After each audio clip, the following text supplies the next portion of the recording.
Everybody out there, this is Jerry Beck, and I'm the vice president of ASIFA-Hollywood. And today we're talking my favorite subject, Looney Tunes, Warner Brothers cartoons, and the brand new ones that are on HBO Max. And I don't miss them. There's a whole bunch there, and there's a whole bunch more coming. And I should start immediately talking to our guests here and find out how many more are coming and what's going on there. The first person I'm going to introduce actually is the producer. Actually, tell me what the executive producer, Peter Browngardt, who's standing right Jared. there. Hey, everybody. And so how many, and just to start off with you are the guy, you're the guy running the show. You're the guy choosing the artists and saying yay to nay to different ideas and stuff like that. How many do we know how many are on already and how many more are coming? I don't know the exact number of how many have been released, but we're making a total of 209. And I think we're doing about a total of 8 drops of 10 collections of 11-minute episodes for HBO Max. So there'll be some that'll go other places too after that. Okay, now our other guests, hang in there a second because I'm going to stick with Peter for a split second here because he's got me curious. So I don't know if you can answer some of those questions, but you just mentioned that they're going to go other places. What is that? What do you think that means? Oh, I don't know exactly sure, but they HBO Max purchased a certain amount, or agreed to release a certain amount, and then we've made more than that. So I think maybe they'll be online, or maybe they'll end up being on HBO Max as well. But who knows? I don't think those decisions have been. That's above my pay grade, so I don't know exactly. And one more question, exclusively for you though. Although I have a feeling I'll come up with other ones as we go along. The 11-minute, basically they're in 11-minute segments. Is that what we say? Yeah. Sure. They're anywhere between 10 to 12 minutes, and somewhere around. There's no exact number we have to make, so it's just in that ballpark. And then in those 11-minute segments, as we've all seen, are like a 7-minute cartoon and a 3-minute cartoon. Right. We sort of mix and match them. There's no sort of rule behind it. We kind of see what we see how many Daffy and Porky's we put out, or how many Sylvester and Tweeties, or Bugs and Elmers, or whatever, so we sort of mix and match it. But yeah, it's mostly 2 longer cartoons and then 1 little bumper cartoon in there. And I'm sorry, we're gonna talk music, but hold on 1 minute. I hope this conversation will be just as loony as the cartoons. I'm telling you. So did you guys, I'm curious about things like this. This is so nerdy. Did you decide early on, like we're going to do X number of Bugs Bunnies and X number of Tweeties, that kind of thing? Or how does it? No, we kind of just kept it in the back of our heads of like, okay, we wrote a Tweety, so now we should write a Coyote and Roadrunner. And now we wrote a Coyote and Roadrunner, so now we should write a Porky and Daffy. We kind of, and then our producer Rebecca Polaknik, she kind of kept tabs and kept sort of a chart of like how many we're doing, and sort of make sure that we're not favoring one character more than other. Even though we probably favored, I think we actually favored Porky and Daffy the most, to be honest. They were one of our favorites. I'm sure Bob Bergen is very happy about that. And all right, I'm really trying to run out of these general questions, but you also feature a lot of oddities, a lot of odd characters in there as either cameos or just a one-off on some oddball Beaky Buzzard or something. I mean, is there a character that you really felt like you wanted to do? Let's do this one. This thing that nobody. Oh yeah, we have coming out. I think it's in the next drop in July. Is the I think we call him the Russian dog from the Clampett from right. Yeah, hair ribbon. Yes, hair ribbon. Yeah, hair ribbon. So we have him in there, and that was really, really fun. That was like a real deep cut that we wanted to do. And also we have we have Charlie Dog. We have some other ones that we love, that are just like, being huge Looney Tunes fans ourselves, like Alex and myself and many of the people on the crew. We were like, we got to do that. Some of them we couldn't crack. Like we really tried to do Sylvester and Sylvester Jr., and we never realized how many Sylvester and Sylvester Jr. cartoons there were actually made. There's quite a few. And we couldn't come up with a concept that wasn't just repeating what they did exactly. So that's funny. Challenging. Yeah, some of them were, and Goofy Gophers were kind of tough to do. We didn't do them. but we wanted to. We did two of the ones I'm most proud of are there's 2 Three Bear cartoons, which I didn't think they were going to let us do because of they're quite violent, but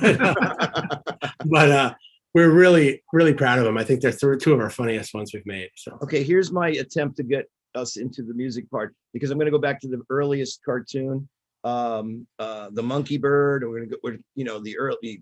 That was like the first one you did, right? Right. That was actually, that was technically the first storyboard we did. Yeah, it was, and went into production. And I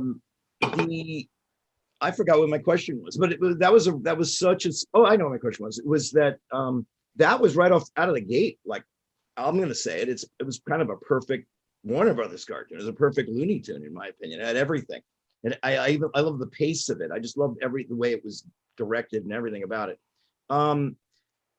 Okay, so you started on that high, but what I've noticed on a lot of Warner shows and even this show is that you could actually get crazier as you go along. It seems that way to me.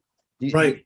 I mean, because I think what happens is the first one, all the execs on high are watching it. They're like looking, and then right. Say, okay, it's got all the microscopes on it, right? Yeah, right, exactly. And then once they say, okay, these guys have got it, it's kind of like after that they kind of maybe, I don't know this, but I'm thinking maybe they just don't look.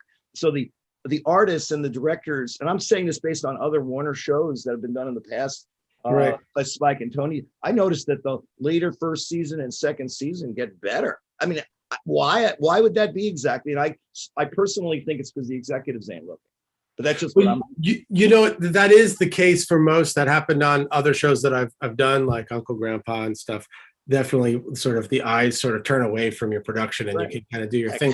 But to be honest, they really gave us a lot of freedom. Sam and Audrey gave us a lot of freedom right from the get-go. So we never really felt that pressure. But yeah, I do think that we were very conscious of not letting the quality drop. We didn't want to ease up at all. So we kept Alex's really on top of it and really trying to keep the production value and the quality and the storytelling and the gags and everything as best we can throughout, even though we knew it was a huge task to do that many shorts in that short amount of time. I mean, we only boarded in 2 years, even less than 2 years. We probably boarded everything. So, but yeah, I mean, they do get crazier. There are some real weird ones that we sort of threw it out there. We didn't, when you're in the heat of production, sometimes stuff sneaks through that you're not, maybe if you had a little bit more time, it would have been a little bit more of a thought out idea, but we sort of just went with it and rolled with it and had to make something. So we made it, that kind of thing. So, I mean, I always thought back to like, it must have been like what it was for them, for the Termite Terrace guys, where it's like, they were turning out these things regularly, on a constant schedule. And, sometimes you just go with what you got, the best you can. Well, one quick message. I want to make sure if we have live people who are watching us live. We have people who are watching us on tape, but if you're watching us live, please feel free to send in a question, submit a question to us, and we will do our best to ask it. And now, music. And we have without further ado. Yes, without further ado. Let me quickly introduce our guests. We have 2 guests here, and I'm going to ask what they do, how they do it on the show. Can't wait to talk about it. Can't wait to give you an introduction in a moment. But we have Carl Johnson, who is one of the main composers on the show, I believe. And he's got quite a background, and forget his background. He's reading the greatest books and behind him as well.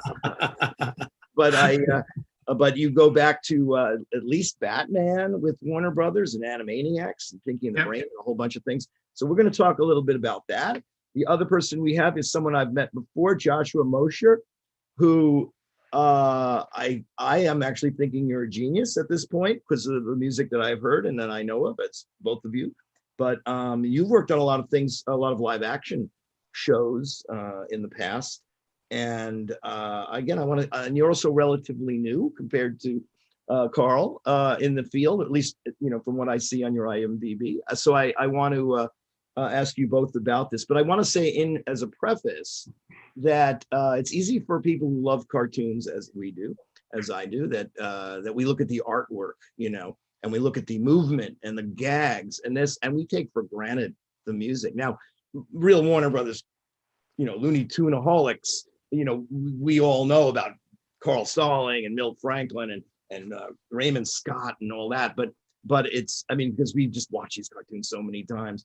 But but the thing is, I have learned, I think we've all learned here, I have learned that when someone's reviving a cartoon character, the music is key. I didn't know that. I didn't know that till a lot later. I learned it when I started seeing revivals of other characters, not even Warner Brothers things, but other things where it's revival. I'm like, something's not right. And what's not right was the music wasn't there. It wasn't the right music. You can't, you have to kind of at least get into that atmosphere, that they lived in, that's what the music provides for me. So I don't know which one of you want to take a lead on this. Well, who was the first to, I guess, Paul, who's the first person, Pete, who did you contact? How did these guys get involved? So we did a blind taste test or listen test, I would say, for a composer. So we did that with the voice actors as well, in a sense that we sort of started from scratch on everything. Like I when I came in, I was like, I want to start from the ground up. I know there's a lot of history with these characters and with the studio and artists and different people that work on the shows. So we did a thing. We basically worked with Warner Brothers Music, and they went out and they got auditions from. We basically had a rough animatic of one short. I think it was just one, right? And a piece of it. And I wrote a little cover letter of like what I was looking for, or what Alex and I were looking for. And we submitted it, and every composer got an alpha was alphabetized. And we just said, okay, let's listen to letter A composer, or letter B, letter F. And then very soon, I think it was like letter F and letter G or something like that were our top picks. And then we had some other people listen to it to get second opinions, and everyone picked F and G. And it turned out that F and G were Joshua and Carl. So then we reached out, and it was really important to us because, like you said, Jerry, the music is 50% of this property and these cartoons. And we wanted to have a high level of quality in the music and the sound of the music and everything, because we know, it's expensive. Music recording can be expensive and all that stuff. And we wanted to have as much of a live feel as possible. And these guys have just hit it out of the park. It's a pleasure to work with. And, it's just every spotting session is really fun going through and trying to find the joke. What's great about the stalling stuff was there's always a comment on what was happening in the pictures. And we really wanted to honor that. And we still do. And as much as we can, because everybody owns every song. Somebody owns every song now. So it's hard to sometimes to find license-free stuff, or in special occasions, we spend some money on it, and we use Raymond Scott or our famous quote or something like that. But yeah, that's sort of how it happened. And then I just said, each guy will get their own shorts, and it'll be your short, and you do your thing on every short. So that's sort of how it's all started. Okay, I promise to let them talk in a moment. Yeah, sorry. I have to interject something. One of the most boring research things I've ever done, you're going to appreciate this, was USC, I think, got some kind of Carl Stalling papers at USC. And that sounds really exciting, doesn't it? And I went in to look at it, and it was boring as hell. But it was really interesting, but it was boring. It was mainly Carl Stalling. These were, carbon copies of letters that he sent out to the legal department, basically saying, we're using singing in the bathtub, in this next Looney Tune. Can we clear that? And that's basically what all these notes were. All these letters were just basically Stalling, getting, seeing if he can clear using all this music he wanted to use. Anyway, Carl and Joshua. Well, let's start there, because I want to know, if it sounded so cool, what were you guys using? You didn't have, a 50-piece orchestra like Carl Stalling, or did you? What I'm talking about your audition. Let's just start there. Like, when you scored these animatics, what were you using? Electronic things, or your piano, or what? Go ahead, Joshua. Well, in my case, I used a 12-person ensemble. I just felt pretty strongly that, even if I wasn't going to be able to use 12 people on everything, which is the case,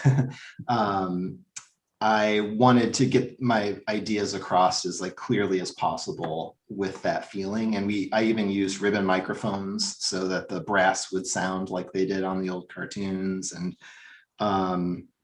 but really, like, the process of doing it is very much the same as what I do now, which is I write a piano sketch for the whole cartoon and I essentially improvise with the click. And, you know, even though it was an excerpt, I tried to have the music introduce itself and, you know, sign off at the end, even though it wasn't really the end of the cartoon, it was the end of the presentation. So I wanted it to have that beginning, middle, and an end feeling.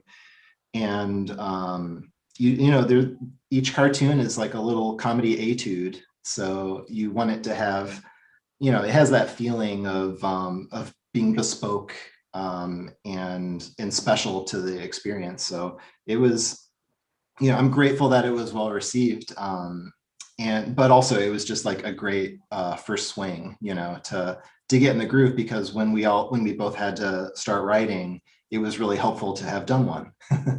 So, but I'd love to hear, Carl, what it was like for you. Well, yeah, I did kind of the same approach. I had about 12 people, and in fact, I think it might have been right after you recorded yours, because a couple of my really? auditions, yeah, like the trombone player, Alan Kaplan, Oh, sure. came in and said, man, you got some tough competition out there. I just mentioned this one guy, and he's got really great reel. And I'm like, oh, great.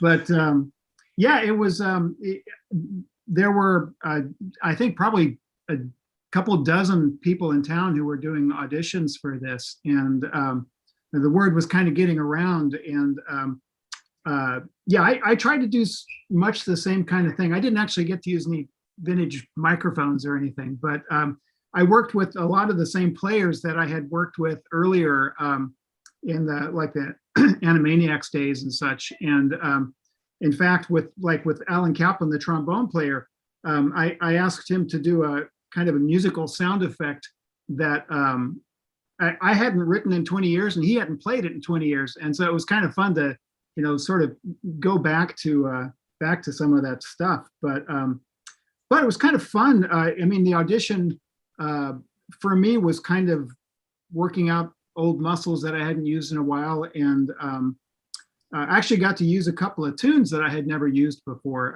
There was a segment with Sylvester, and I used a little bit of a tune called "The Cat Came Back," and it was the first time I'd ever tried to use that tune in a cartoon. And some of the stuff that we used, we didn't actually have to go through the process of getting it cleared, so we were able to use some stuff just sort of experimentally that you know, maybe wouldn't have flied in the real production. Right. That's great. When you do, I'm jumping around in my thoughts. I've now suddenly come up with a lot of questions in my head. What are there a lot of I mean, do you use a lot of songs, pre-existent songs, a la the old Looney Tunes? You do? Okay. I Yeah. mean, was that something that Peter, you said, like, go for it, we're going to try to?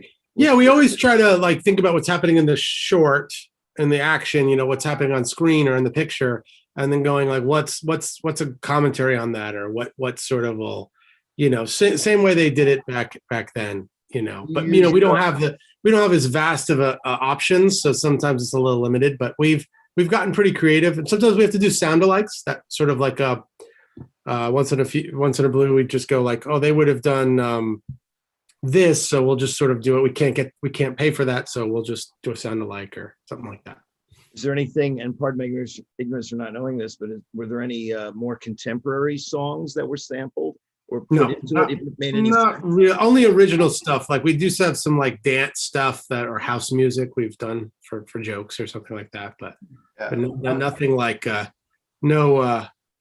you know, Lil Wayne songs or anything like that. I've got lots of questions. I hope I remember them all. I should really write them down. But I'm suddenly thinking about all those in all the old Looney Tunes. You guys, I feel, have probably studied this in a way that I haven't. But stalling. I mean, you know that famous term. But I'm way out of my league talking about music, but the famous term Mickey Mousing, right? But I kind of think stalling's the guy who invented the actual thing, not the term, because I think Mickey Mousing really means like basically you're following the action and it's obvious, that the music is really just going with it exactly. And but I've noticed in a lot of the old cartoons, like there'll be these wonderful little moments of quiet, and then it's basically either a little violin or a piano, a couple of keys, when something's happening. You know what I'm talking about? And I mean, have you guys done that in some of these cartoons and some of the new ones? Oh yeah. Yeah, definitely. I mean, I think that part of it is just, it's like a comedy laboratory where you're just like testing out like what gets the biggest laugh, Right. And so a big part of that is assessing the tempo. And so, we're looking for cues from the animation of like, what's the pace of the scene? What's the energy of the scene? And then once you lock in with that, you can kind of tee up a musical joke based on the tempo that you're in. You can set up something without a resolution, and then bam, you get the resolution, when the punchline arrives, and so it's about that space, when you were just describing that, I could just imagine the sound of that in a stalling score, 2 piano notes and a little, and then a bam, like it made me laugh in my mind, just kind of picturing that. And sometimes it's about playing things really closely, and then sometimes it's about not. And it's kind of fun to experiment, which is going to play better. It's always kind of a learning experience. Yeah, I think one thing that I've really gotten into now that we're like on year 3 of these is, when you're in between tunes, there's usually like some connecting material where it's just like a solo instrument, and it usually, it's essentially like a pantomime of the dialogue. And so a lot of times I'm listening to like the arc of Bowser's performance, or I'm looking at the actual character animation. I just did a Yosemite Sam cartoon with great character animation, and there was just all of these like little nooks and crannies where the music could follow, just like a solo violin or a clarinet, to get you into the next thing while there's like a little bit of dialogue. And that's where I've actually found the most pleasure working on these is like getting into the character moments in between the placements of the tunes. Because once you get to the placements of the tune, you can kind of kick back and like let the tune kind of carry. But those connecting moments, you really get like into the, into the cartoon, the animation itself. I think I know the answer to this one, but I am compelled to ask, which is, I know in the old Warner cartoons, there were many times gags written in the scripts, or even complete cartoons that were done to the music. So was that done here, or in many cases, or even partially in a cartoon that they wanted to do something, a musical gag? Did that come up? You guys? Yeah, there's been a few times, and Pete, you can speak to this, but several times where Joshua or I would be asked to pre-score something, or write some music roughly timed to some storyboards, but with a tempo that would be easy to animate to. And we've done that several times, I think, each. And it's actually, it's a lot easier to do it that way than the other way around.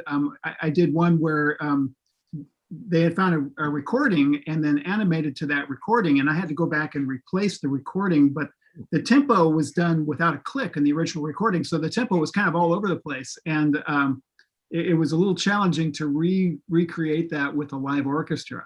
But there are a few times, when the music comes. Yeah, we wish we could do it more, I think. I mean, because that's how they did it back then. They did all that stuff prior, but because of the way productions are set up nowadays, it's a lot more challenging to sort of do that. But we tried to do as much as we could, and then also, but I think if I were to do more, I think I would try to push for more of it. I think more involvement early on. I always remember it might be the cartoon where I had the revelation that, oh wait, they must have pre-scored that, where Wabbit Twubble, where there's a there's a whole thing where they're hiding behind trees to that. Right. There's no way they could have done that without having it pre-scored. No. No, and my hat's off to these guys because they're able to work with without pre-scoring, able to make it work amazingly. And I think some of that has to do with animation timing and tempo. Some of them can relate very easily together with each other, but other times they don't, and it's up to them to sort of make it play or make it work. Well, that's kind of one of the fun parts of this process is that every now and then you'll find something where, just everything comes together and a piece of music fits. And it's sort of like figuring out this jigsaw puzzle, final piece. It's satisfying. Yeah, that's well said. And I think I like that, when you set a click and you find the tempo for a scene and you've got something that you want the music to be synchronized to, you can divide it either into like two halves of the measure. It's like duple time, or you can do like a triplet. And once you realize that it's just either or, you can set up a lot of things. You can write something that leads into it and feels like it was always meant to be that way. But it's just a matter of anticipating it and being prepared, I think is a lot of the trick to it. You also, you guys have really gotten the sound down. How exactly is that? I'm not talking about composing the music per se, but it's the performance of the music, I think, and maybe even how it's recorded. And I guess I'm leading this roundabout question to where you record before the pandemic and maybe during. Where did you do these scores? Did you do them in a studio? And then what happened with the pandemic? That's my question. Well, I'll start off with that.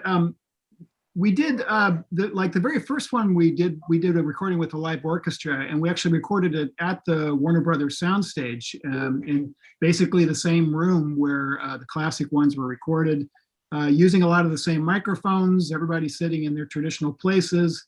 A lot of the players who have been playing this music for decades. In fact, the piano that's there on the soundstage is the same one that's been used from Casablanca on. Wow. So it's a real sense of history recording in that space. And then then the pandemic hit. And the way this project was organized is some of the episodes were going to be done with the live orchestra and some were going to be done with a smaller ensemble.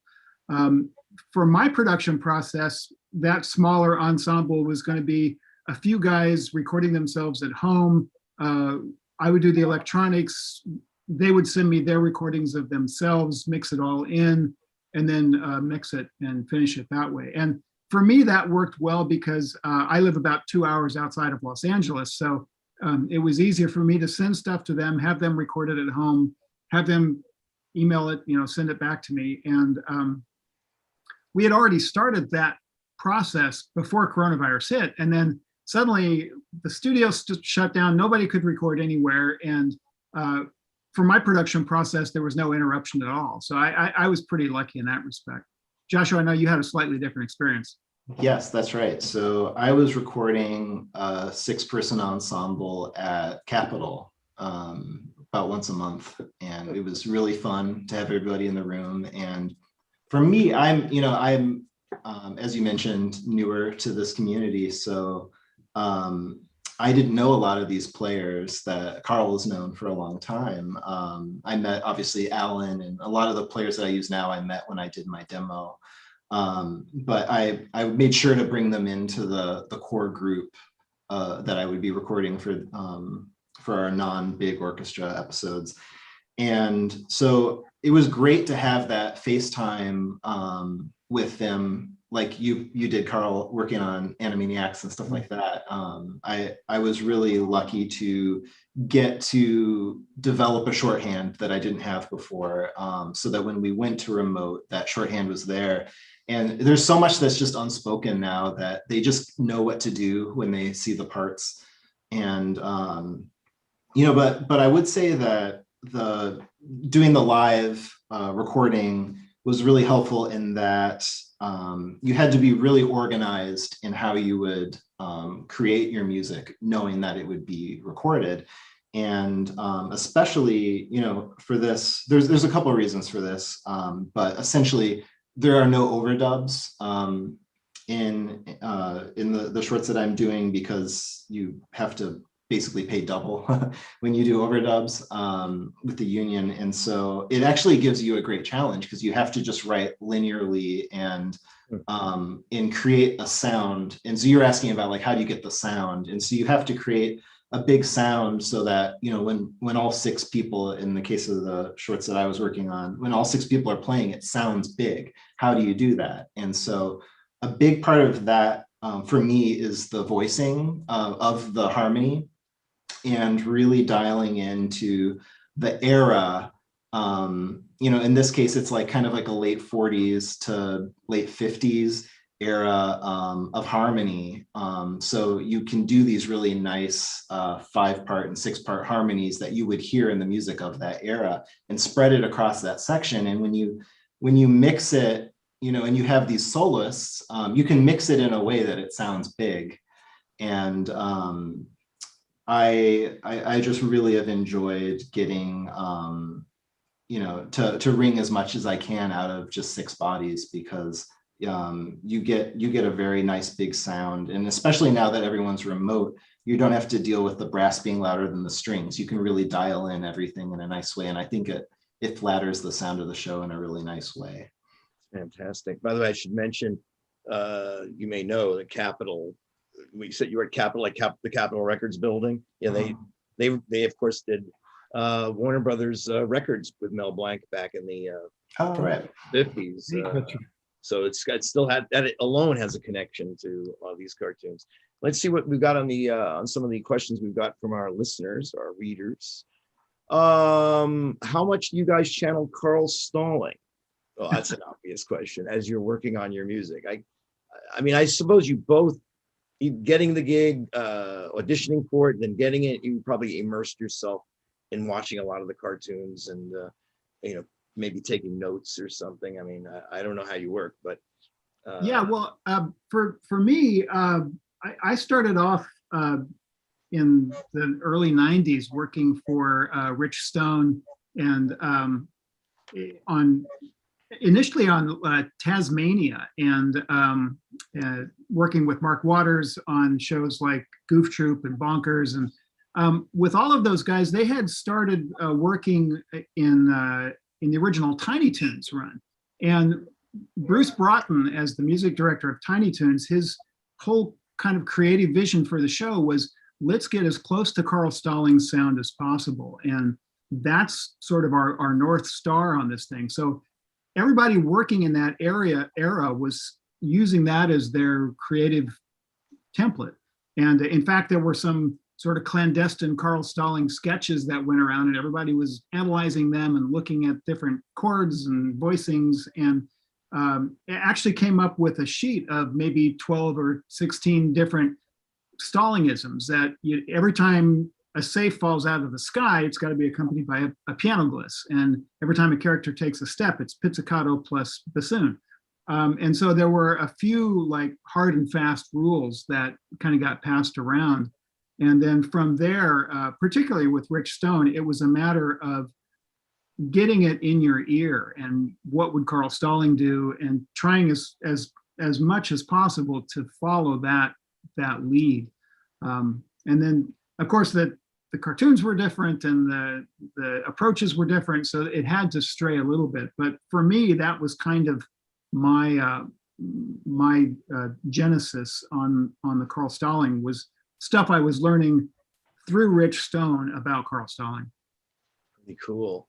Yeah, I think in my case, I would say that my background is an improviser. So when I was coming up in Chicago, I was transcribing lots of pianists that I loved, like Bud Powell or McCoy Tyner or Bill Evans or Herbie Hancock. And so when you transcribed that music, you would find all these things that made their music different than someone else. So you'd be like, okay, Bud Powell does a lot in thirds, but Bill Evans, you know, who played with Miles Davis, et cetera, he put everything in fourths and it sounded very modern. And so you start finding all these little things. And so you would, you know, I would play with other musicians. We would challenge ourselves to play like those musicians when we would play their tunes. And so my brain was kind of wired for that kind of mentality to put on an artist and try to like get inside their brains and think like them. And then the artists that I always admire the most are the ones who take that and combine it with something new.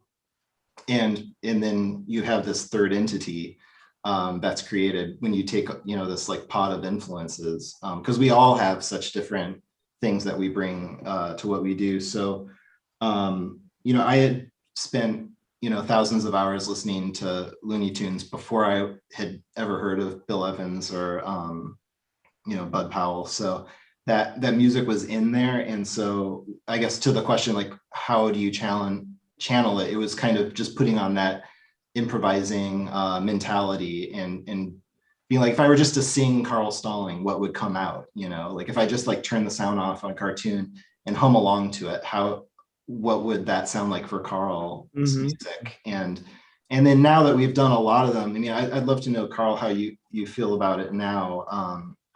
But I'm much less beholden to upholding like a sound that I'm trying to match, and just kind of just like letting it flow, because we've done so many at this point. And I think I'm less concerned about trying to make it sound like Carl, but more trying to channel the energy and the comedy, because that to me is the thing that makes his music different. You could talk about harmony and melody and all those things, and it's there in his music in a way that it isn't in the others. But when you look at like the composers that Chuck Jones worked with after Carl Stalling, it's just not quite as funny. Like comedy doesn't grab you in the same way, and the comedy is really the cornerstone, I think, of these shorts and the value system of these shorts. Yeah, and even like just you and I both did those Tom and Jerry shorts, and trying to get into this Scott Bradley mind space, and he was so good and so had such chops as a writer, and all of it worked great on screen. But when you compare Scott Bradley and Carl Stalling, something about Carl Stalling is just funnier, and it's intangible. But it's interesting how very minor things musically, as an insignificant, add up to whether something is funny or not. And it's just this very sort of vague thing, but it's real, I think. Yeah, Scott Bradley's music is never stupid. It's always like very smart. Yeah, very and clever. It's very clever. Carl Stalling was never afraid to be stupid. Yeah, it always was funny.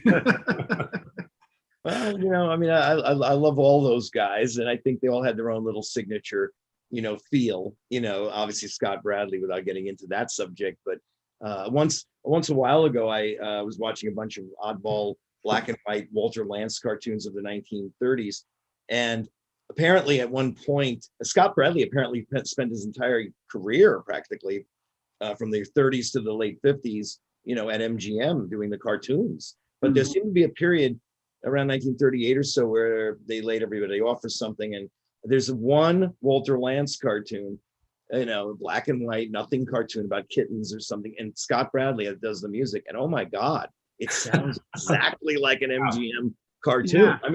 And I was like, I can't believe it. And that watching that off MGM cartoon made me suddenly appreciate Scott Bradley a lot more, because that really is his signature thing. That's his thing. That's the way it sounds. And by the way, Pete, did you work? Tell me about those Tom and Jerry cartoons. I saw those. Were those your? Oh yeah. We did them. So Sam Register called me out of the blue in my office, and I picked up the phone, and he goes, "Hey, I want you to do some Tom and Jerry's." And I said, "Wow, they were great." Yeah. Oh yeah, they were really fun, and I knew how challenging they would be. Those are beautiful. Those are So the MGM cartoons are some of the most beautiful cartoons ever created. So that was a huge challenge. Just the art direction and the production design is so top notch with that studio of that era. So Yeah, and I made a deal with him. I said, if I can can I do a droopy? So we're doing a droopy as well. So that's sort of news. But There we go.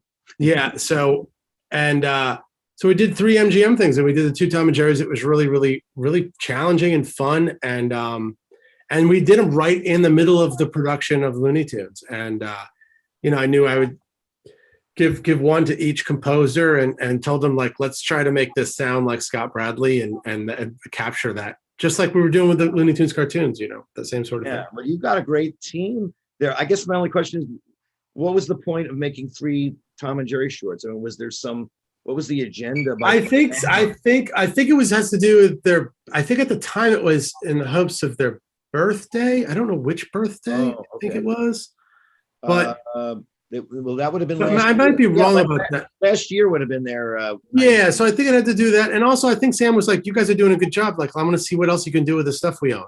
So it was a little bit of that. So I think it was a little bit of that. Yeah. So it was fun. Continues, yeah. Yeah, and I want to do more. I would love to do more of those. It was really challenging, and I want to get into the Gene Deitch Tom and Jerry. That's what I want to do. So I don't know about everybody else. We will talk. I'm the guy who put out the DVD, but that's another story because I was lobbied the company for years to put those out. Oh, I have that DVD. I love that DVD. Yeah, we even. I'm sorry, we're digressing. Gene has just passed recently. He did, yeah. Unfortunately, I convinced the company years ago when he came to LA. I said, let's just interview him. I know you're never going to put these out, and they unbelievably, the home video department spent the money, and we had him in a studio and we interviewed him about it. And that's what's on that disc. And we finally put that out. Anyway, I have a friend that got just contacted him out of the blue and went to coffee with him in his hometown. So he's a very nice guy, I've heard. So yeah. Oh, he's great. He was great. Let's do a question or two, and I think that's going to do it for us. Let's see. The old Looney Tunes, this is from Steve Lipton, one of our members. The old Looney Tunes often had music and sound effects playing off each other. How closely are the composers working with the sound designers to create a harmonic whole? How's that? That's a good question. So what we do is, it was important for me that we have the music done before the sound effects. So we either have a rough score or the close to finished score prior, and then we send it to our sound designer, Ken Young, who does a fantastic job for us. He works for Warner Brothers Sound, post-production sound services, I think the name of the company is technically. But so basically they know they have a ballpark idea of what musically is getting covered and what we need to either cover with both or separately or vice versa. So that's sort of how we're handling it. Well, and also, Pete early on said, if possible, he wanted the composers to be there at the final dub for the film. And yes, so yeah. It was an opportunity for both Joshua and I to hear what the sound effects guy was doing, Kenny putting together these amazing tapestries, but we could also hear when things were conflicting, and it's like, oh man, he's got a great sound effect for that. I should kind of stay away and let the sound effects play. Right. And I certainly found out that there are some things that are better left to him, and some things that are better when music plays them. And so it's really been kind of an interesting learning back and forth, even just listening to what he does.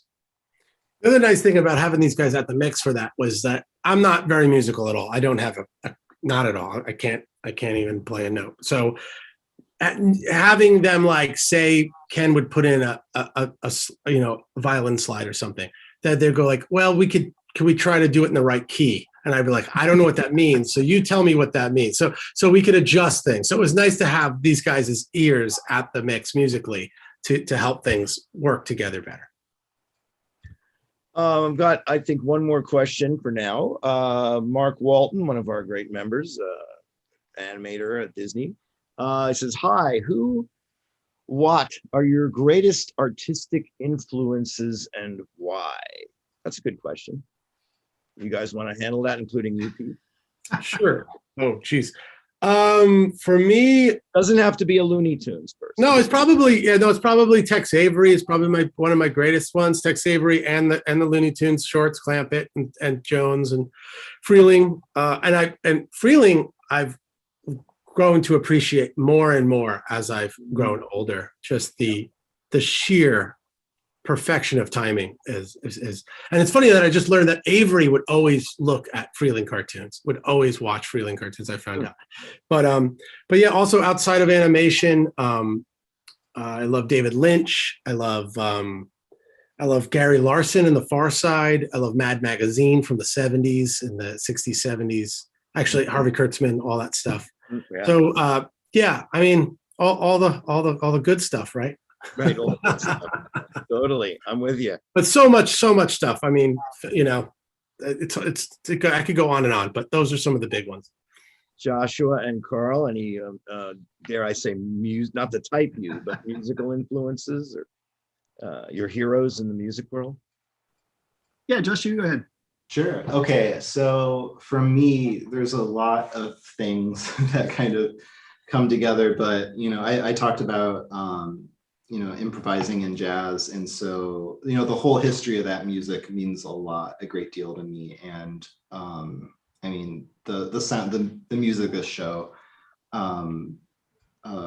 owes a great debt to that history. And so I love, you know, especially pianists. I'm a pianist. So like I said, Bud Powell, Herbie Hancock, McCoy Tyner, Chick Corea, all these players, there's like a flow that I'm trying to channel when I work on this show. A big influence for me is a composer named Shirley Walker, who Carl was lucky to get to work with. I didn't get to meet her, but I just love the lushness of her music and the strength of it. And you know, on the classical side, I love Prokofiev. I love the way he used harmony, and just how gorgeous music can be and how pleasurable music can be. And then, you know, also just from a comedy standpoint, a hero of mine is Jeff Richmond, who does 30 Rock and all the Tina Fey shows and was a music director on Saturday Night Live. And I got to visit the 30 Rock set when I was visiting New York. This is back when I lived in Chicago and was working with a lot of improvisers. And they actually had the scoring department essentially on set there, which is not very common. And so I got to watch them work on the show, work on the music. And I learned just how not precious they are. You just like go, you try an idea, and if it makes you laugh, great, move on. Like, don't rewind, because there's just too much to do. And I really, really admire that. And I really try to bring that to this, just like a don't look back mentality. Just like move forward, keep moving. And does it make you laugh? Is it really funny? If not, okay, then let's retool it. Very cool. Carl, any Yeah, well, I was kind of a marching band geek growing up. Played trombone, and so I played in marching bands. I played in orchestras, and I got to get sort of a trombonist's view perspective on some fantastic literature. I grew up playing Sousa, Holst. Where I went to school, we did a lot of Percy Grainger stuff. So when you're sitting, and you know, particularly trombone is kind of an inglorious instrument. So you're listening to how everything else around you is constructed, and it was a great opportunity to sort of hear how this stuff is put together. And then you know, when Star Wars came out, it just kind of rocked my world, and I became a huge John Williams fan, and that's kind of what got me into taking music more seriously. And I did film music school and got me out to LA, and I didn't actually consider animation as sort of an area that I would want to work in, but through just sort of chance and great mentors, I was able to get into it. And certainly Shirley, Rich Stone, but you know, I still put John Williams on a pedestal. He's one of those people that, you know, if I live to be 200 years old, I may be able to kind of get to where he was at 35. But I don't know if I'm going to make it or not. Well, you guys have you're doing the music, the height of what I would want anybody to do if they were in music. Looney Tunes, greatest thing ever. Anyway, that'll be our discussion for now. This was really a lot of fun. I really had a great time talking to you guys, and I know you're having a lot of fun making these things. For sure. Yeah, I'm sitting here jealous in my little Looney Tune cave. But anyway, that's our discussion for ASIFA-Hollywood on Looney Tunes and the music. And thank you, Pete Browngardt, Josh Moshier, Carl Johnson. Thank you very much, and keep doing what you're doing. I for one am out here loving it. Love it, love it, love it. Thank you.